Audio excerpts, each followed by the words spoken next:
பாரத தேசத்தின் மகோனதமான புராண இதிகாசங்களை முழுமையாக அறிந்து கொள்ள சப்ஸ்கிரைப் திலக். ஜெய் ஸ்ரீராம், ஜெய் ஸ்ரீராம். தேரை நிறுத்து. ஜெய் ஸ்ரீராம்.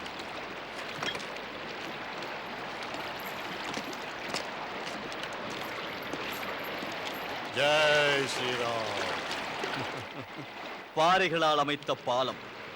பாலம் அமைப்பு என் போன்ற வில்லாளியின் பொறுப்பில் இருந்தால் பாறைகளால் அமைப்பேனா பாலத்தை? நான் மட்டும் கட்டியிருந்தால் இப்படியா இதை கட்டியிருப்பேன்? என் பானத்தால் கட்டியிருப்பேன். ஜெய் ஸ்ரீராம், ஜெய் ஸ்ரீராம்.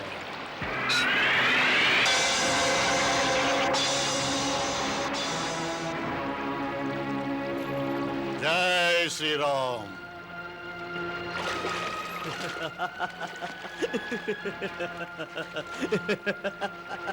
ஏ மானிடனே, சிரிப்பது ஏன்? ஏன் சிரிக்கிறேனா? பாறைகளால் அமைந்த பாலத்தை கண்டு. முதிய வானரமே, தாம் யார்? இந்த பாலத்தில் அமர்ந்து என்ன செய்கிறீர்கள்? ஸ்ரீ ராமபக்தன் நான். அவர் நாமத்தை ஜெபிக்கிறேன். விந்தையாய் இருக்கிறது உன்னை பார்த்தால். பாறைகளால் அமைந்த பாலத்தை கண்டு உனக்கு சிரிப்பு வந்தது ஏன்? பிரபு ஸ்ரீ ராமனே கட்டிய பாலம் இது. 100 யோஜனை அகலமுள்ள கடல் மீது. இதுதான் சிரிப்புக்குரியது. ஸ்ரீராமனை போன்ற வில்மேதைகள் பாறைகளால் அல்ல, அவர்கள் பானங்களால் கட்டியிருக்க வேண்டும் இதை. ஸ்ரீராமன் சிறந்த வில்லாளி. என் பிரபு மிகச் சிறந்த வில்லாளி. அவருக்கு ஈடான வில்லாளி இன்று வரை யாரும் இல்லை, இனிமேல் இருக்க போவதும் இல்லை. முதிய வானரமே, நீங்கள் என்னை அவமானப்படுத்துகிறீர்கள். முதியவர் என்று மன்னித்து விடுகிறேன். உங்களுக்கு என்னை தெரியாது. மூவுலகிலும் எனக்கு இணையான வில்லாளி எவனும் இல்லை. குந்தி மைந்தன் அர்ஜுனன் நான். ஓ, வில் வித்தையில் துரோணாச்சாரியாரின் சீடன் நான். என் காண்டீபத்திலிருந்து எழும் அம்புகள் மாபெரும் வீரரையும் இந்த மண்ணுக்கு இரையாக்கிய கதை தமக்கு தெரியாது. ஏ வானரமே, நான் மட்டும் ராமனருகில் இருந்திருந்தால் இந்த பாறைகளால் அல்ல, என் பானங்களால் பாலத்தை அமைத்திருப்பேன். அன்று பானங்களால் பாலம் அமைத்திருந்தால் பிரபு ஸ்ரீராமனின் படைகள் இலங்கை அடைந்திருக்காது. ஏன் ஏன் அப்படி சொல்கிறீர்கள்? படையில் அப்போது இந்த வானரத்தை விட பலமிக்கவர் ஏராளம் இருந்தார்கள். அவர்களெல்லாம் நடந்து சென்றால் பாலம் தாங்காது. வானரப்படை அணிவகுத்து செல்லும் போது பானத்தால் அமைந்த பாலம் உடைந்துவிடும். பலமிக்க எனது பானங்கள் அத்தகையதல்ல. பானங்களால் நான் பாலம் அமைத்திருந்தால் படைகள் போகலாம் ஆடிக்கொண்டு, ஆடினாலும் உடையாது. அப்படி அது முடியாது. வெறும் என்னை போன்ற வானரம் நடந்து போனாலே உன் பானப்பாலம் தாங்காது. ஏ வானரமே, உண்மை புரியாமல் பேசுவதோ? உம்முடைய எடை என்ன?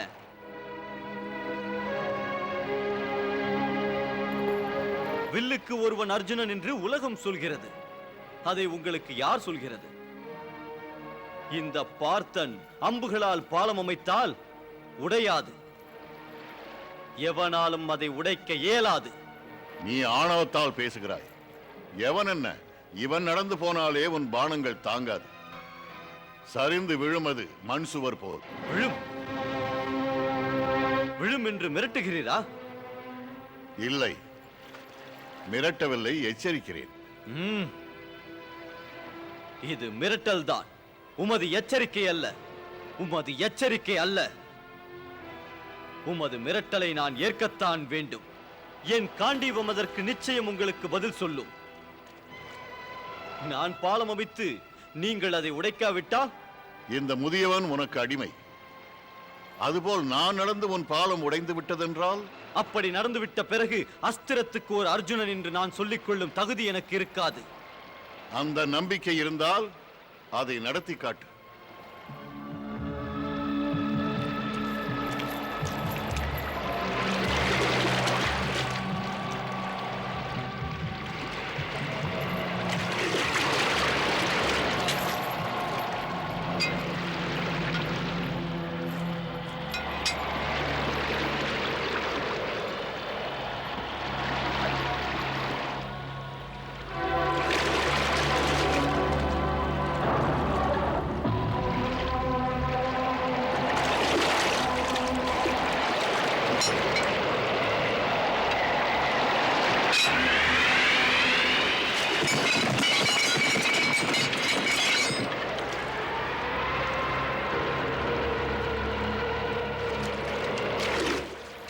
ஏ வானரமே, பானங்களால் பாலம் அமைத்து விட்டேன்.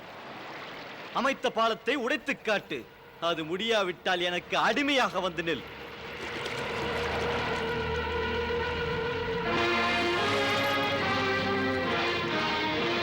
ஜெய் ஸ்ரீராம்.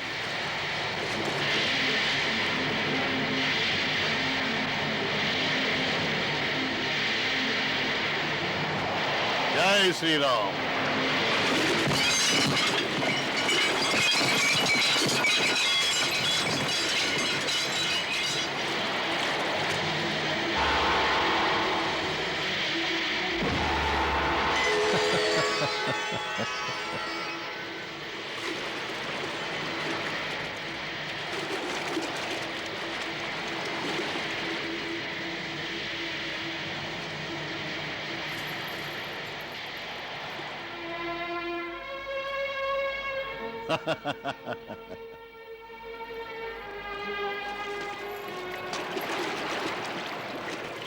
ஏன் குந்தியின் மைந்தா, அற்புதம் நிகழ்த்தும் வில்லாளன் என்று இனிமேல் உன்னை சொல்லிக் கொள்வாயா? இல்லை முதியவரே, வெறும் வில்லாளி என்று கூட இனிமேல் என்னை சொல்லிக் கொள்ளும் தகுதி எனக்கு இல்லை. உன் பானங்களால் அமைத்த பாலம் என்ன ஆயிற்று? இப்போதாவது உனக்கு புரிந்திருக்குமே. பகவான் ஸ்ரீராமன் பாறைகளால் பாலம் ஏன் அமைத்தார் என்று. ஆம் ஐயனே, உண்மைதான், புரிந்தது. குந்தியின் மைந்தனே, புரியாதது தவறில்லை, பாவம் செய்வது தவறு. நீ பாவம் செய்தாய். நான் செய்த பாவம்? அந்த பாவம் அறியாமையில் நீ செய்திருந்தாலும் அதற்கு மன்னிப்பு கிடையாது. மன்னிப்பு கிடையாதா? ஏன்? அத்தனை கொடிய பாவமா? அர்ஜுனா, தற்பெருமைதான் நீ செய்த பாவம். ஸ்ரீராமனை, கோதண்டபாணியை நீ குறைத்து பேசிவிட்டாய். அவரை அவமதித்து விட்டாய். ஏ அர்ஜுனா, உனக்கு தெரியாது, நீ இறைவனையே அவமானப்படுத்தி விட்டாய். நான் என் அகம்பாவத்தால் இந்த பாவத்தை செய்தேன். பண்பையெல்லாம் மறந்து விட்டேன். பார்த்தன் பெருமைக்குரியவன் என்ற தற்பெருமையால் தான் தாழ்ந்தேன். என் வாழ்வை கெடுத்துக் கொண்டேன். நான் என்ற கர்வத்தை இந்த காண்டீபம் தான் எனக்கு தந்தது.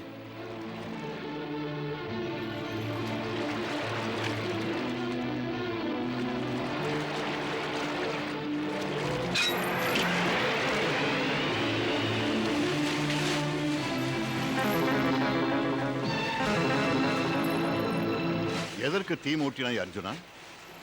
அகம்பாவத்தால் அழிந்த என்னை அக்னியிலே அழித்துக் கொள்ளப் போகிறேன். பார்த்தா உனக்கு இது அழகல்ல. என் தவறுக்கு இதுவே ஏற்றது. சொல்வதை கேள். ஏ அக்னி தேவனே, ஆணவத்துடன் வாழ்ந்தவன் உனக்கு அர்ப்பணமாகிறேன். ஹே பிரபு, பாவியை புனிதப்படுத்தி ஏற்றுக்கொள். சற்று பொறு அர்ஜுனா. கேசவா, தாம் இங்கே? ஆம் அர்ஜுனா, நண்பனுக்கு துன்பம் வரும்போது உண்மை நண்பன் அவனை காக்க ஓடி வர வேண்டும் அல்லவா? வேண்டாம் வாசுதேவா, பாவியை காத்தருள வேண்டாம். மாசுபட்ட ஜீவனை நெருப்பிலே விழவிடு. இரு பார்த்தா. மதுசூதனா, அகந்தையிலே அறிவிழந்தேன் நான். உலகின் மிகச்சிறந்த வில்லாளி என்ற நினைப்பில் என்னை தடம் புரள வைத்த அகந்தையை இந்த பெரியவர் அகற்றிவிட்டார். அகந்தைதான் அழிந்து விட்டதே. அழிந்த பின்னும் நெருப்பிலே நீ விழுவது எதற்கு? இதிலிருந்து தெரிவதென்ன? இனிமேலும் அகம்பாவம் இல்லாது உன்னால் வாழ இயலாது என்று. சீர்கெடுக்கின்ற அது சிதைந்து போனது சாலவும் நல்லது. அதுதான் மனித குணத்தை பாழ்படுத்துகிறது, கற்பனைக்கும் எட்டாத அளவு களங்கப்படுத்தி. அகந்தைக்கு இரையாகும் ஒருவன் அன்பையும் பண்பையும் இழந்து நடந்து கொள்வான். அவன்தான் யுத்த களத்தில் மடிந்து அழிகிறான். மதுசூதனா, இந்த முதியவரால் என் மன இருள் நீங்கி போனது. தெளிவு பெற்றேன். பாழும் மகந்தையால் நான் பாவம் செய்து விட்டேன். அது ஒன்று போதாதா நான் சாக? செய்த பாவத்தை நீக்கி நெருப்புதான் தூய்மையாக்கும். பார்த்தா, நெருப்பால் புனிதம் பெறும் அளவுக்கு மகத்தான பாவம் செய்ய வைத்தது என் அகங்காரமே. பிரபு ஸ்ரீராமனை மதிப்பு குறைவாக பேசினேன். கோதண்ட பாணி இந்த காண்டீபனுக்கு ஈடா என்றேன். பகவானை பழித்த பாவத்தை போக்கிக் கொள்ள அகம்பாவக்காரன் நெருப்பில் இறங்குகிறேன். வெல்லுக்கோர் அர்ஜுனன் என்று உலகம் என்னை புகழ வைத்து எனக்கு தற்பெருமை தந்து தடம் புரள வைத்தது இந்த காண்டீபம். காண்டீபமும் பார்த்தனும் போக வேண்டும். ஏ அர்ஜுனா, மனிதன் புண்ணியமோ பாவமோ செய்து கொண்டே இருக்கிறான். மனிதனுக்கு புண்ணியத்தின் பலனை, பாவத்தின் தண்டனையை தேர்ந்தெடுக்க உரிமைகள் கொடுக்கப்படவில்லை. உன் பாவத்துக்கு தண்டனையை உணர்வு பூர்வமாய் தீர்மானித்து உண்மையை அறியாமல் இறைவனின் நெறிமுறையில் குறுக்கிட்டு குற்றம் புரிகிறாய் நீ. பாவிகளுக்கு நரகங்கள் படைக்கப்பட்டிருக்கின்றன. மனிதனே, உனக்கென்றும் இப்படி முடிவெடுக்க அதிகாரங்கள் இல்லை.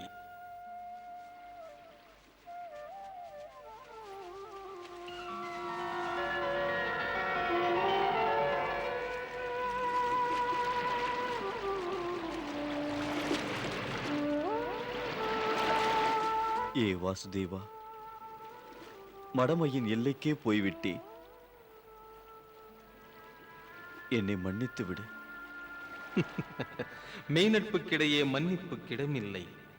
மாசற்ற நட்பு எது? நண்பனை நன்றாக புரிந்து கொள்வது அது. பார்த்தா, பார்த்தவுடனேயே மன்னித்து விட்டேன் உன்னை. ஏ தெய்வத் தொண்டரே, அகம்பாவக்காரனான என்னை திருத்தி தற்பெருமைகளை தகர்த்தெறிந்து பார்த்தனை மனிதனாக்கினீர்கள். இந்த உதவிக்கு நன்றி சொல்ல வார்த்தை இல்லை. ஏ வானர ஞானியே, தாம் யாரென்று பெயர் சொல்லவில்லையே. பார்த்தா, யாரை நீ வானர ஞானி என்கிறாயோ அவர் வேறு யாரும் இல்லை, வாயுமைந்தன் ஹனுமான் தான்.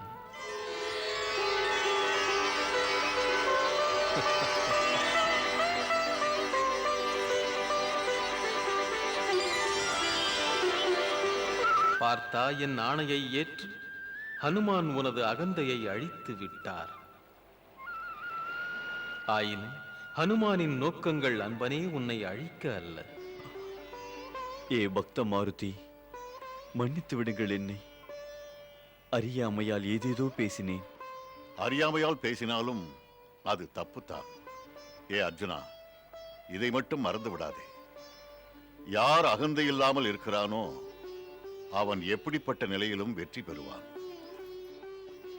திறமையுள்ள ஒருவனுக்கு அகந்தையைப் போல் பகைவன் வேறில்லை. அகந்தையை வென்றுவிட்ட ஒருவன் அகிலத்தையே வெல்வான். அகந்தை ஒழிந்தது உங்களால். அன்புக்கு நன்றி. மகா ஞானியே, தெளிவை கொடுத்து என்னை திருத்தி அமைத்தவரே, தாம் எனது குருவுமானீர்கள். பார்த்தன் உங்கள் மாணவன். தமது வாழ்த்துக்கள் எனது பக்கத்தில் எப்போதும் இருக்க வேண்டும். பார்த்தா, பாசத்தாலும் நட்பினாலும் ஹனுமான் மூலமாக உன் மனதில் இருந்த அகந்தை எனும் பகைவனை ஒழித்து அழித்து விட்டேன் என்று. எதற்கு? ஒரு மகா பயங்கர போர் வரப்போகிறது. தர்மமா அதர்மமா என்ற கேள்விக்கு விடை தெரியாமலேயே மாபெரும் வீரர்களும் மனம் உடையப் போகிறார்கள். குருக்ஷேத்திரத்தில் நடக்கப் போகின்ற அந்த மகா யுத்தம் கால ஏட்டிலே காவியமாக கதைகளாக நின்று மானிடருக்கு யுகங்கள் தோறும் சத்திய பாதை எது என்று காட்டும். மாதவா, யுத்தம் வர காரணம் என்ன? அதற்குரிய காரணத்தை இப்போதே சொல்வது உகந்ததல்ல. பொதுவாக சில விஷயங்களை சொல்ல வேண்டும். அந்த யுத்த பூமியில் வித்தாக நீ வந்து நிற்கப் போகிறாய். இந்த யுத்தம் உன்னை சுற்றியே நிகழப் போகிறது. அர்ஜுனா, அந்த யுத்தத்தில் துன்பங்களையெல்லாம் தாண்டி நீ வெல்ல வேண்டும். வெல்லுவேன்.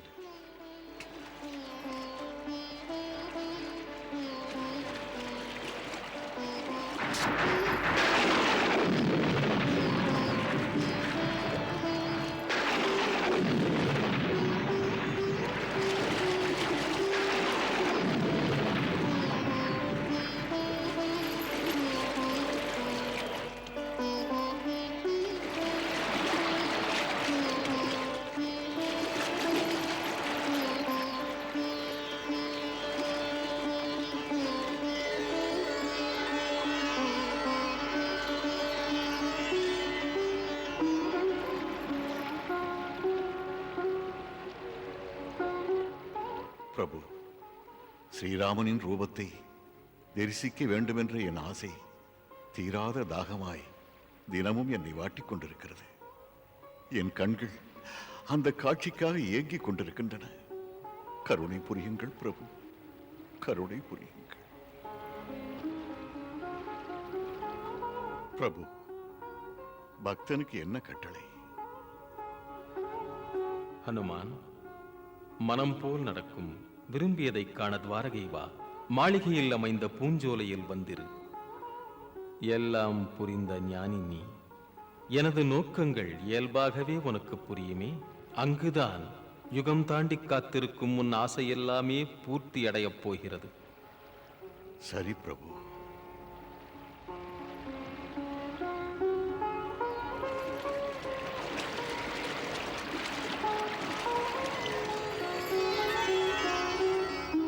தாம் ஆடிய மோகமாயை நாடகம் முடிந்து விட்டதே. முடிந்த பிறகும் தங்கள் முகமலரில் பாச உணர்வுகளின் சலனங்கள் தெரிகிறதே. அன்பரை குறித்த வேதனையா பிரபு? தேவி, நெஞ்சமெனும் கடல் அலைகளை கன்னமெனும் கண்ணாடி காட்டுகிறது. அது ஹனுமானின் ஆர்வத்தை கண்டு வீசுகின்ற அலைகள். மறக்க முடியாத உண்மை இது. ஹனுமானின் பக்தியிலே என்னையே நான் இழந்தேன். ஹனுமான் என் தரிசனத்தை காண பைத்தியமாயிருக்கிறான். அரண்மனை பூஞ்சோலையில் ஹனுமனை தாங்கள் வரச் சொல்லி இருக்கிறீர்களே, இதிலும் ஏதோ நாடகம் இருக்கிறது. மறந்தாயா தேவி? முன்பே சொன்னது, பக்த ஹனுமான் மூலம் என் பிரியமானவர்களின் அகந்தையை ஒழிக்கிறேன் என்றதை. அப்படியானால் நான் நினைக்கிறேன் இது நம் பலராமண்ணாவின் முறை. போகட்டும், அனுமனுக்கு அழைப்பு விடுத்ததேன். ஒரே மோதலில் திவித்தை மடிய வைத்த பலராமண்ணாவின் மனதிலே அவர் கையே சக்தியுள்ள மகா பயங்கர மிக பெரும் அஸ்திரம் என்று நினைக்க வைக்கிறது. ஹனுமான் நம் சோலைக்குள் வந்தாலே போதும், முடிவு தெரிய. பலவான் யார் என்று, பலவானை எப்படி தீர்மானிப்பது என்று.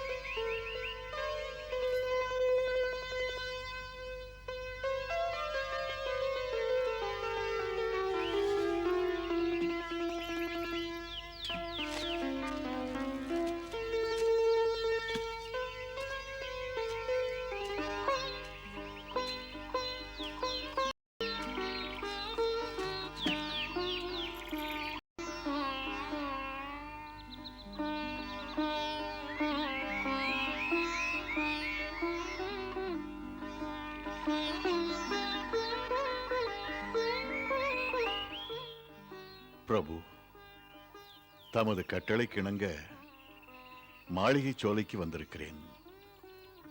பசி எடுக்கிறது எனக்கு. தம் அனுமதியுடன் சில பழங்களை சாப்பிடவா? ஜெய் ஸ்ரீராம்.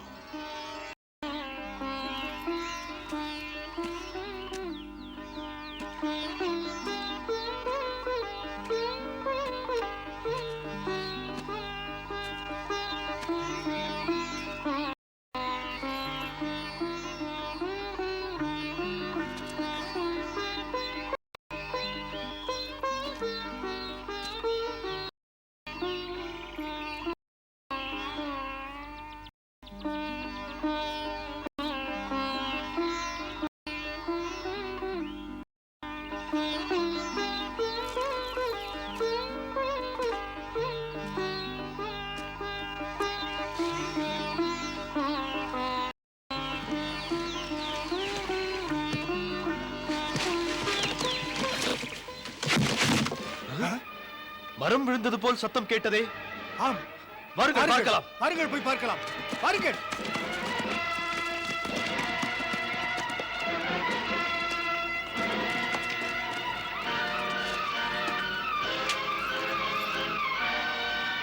அட, இந்த வானரம் எப்படி வந்தது? யாரை கேட்டு நீ இங்கே நுழைந்தாய்?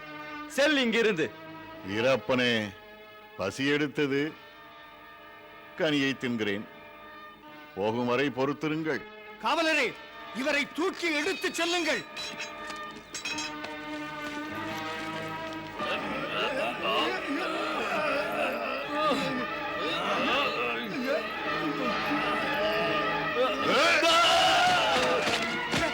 இந்த வானரம் ஏதோ வம்பு செய்ய வந்திருக்கிறது. காவலரே, இதை கை ஓய் மட்டும் அடித்து துரத்துங்கள்.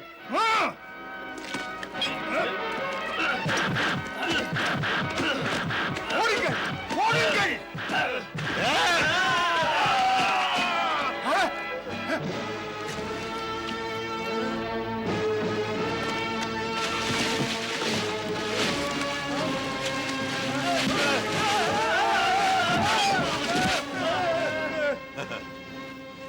ஜெய் ஸ்ரீராம்.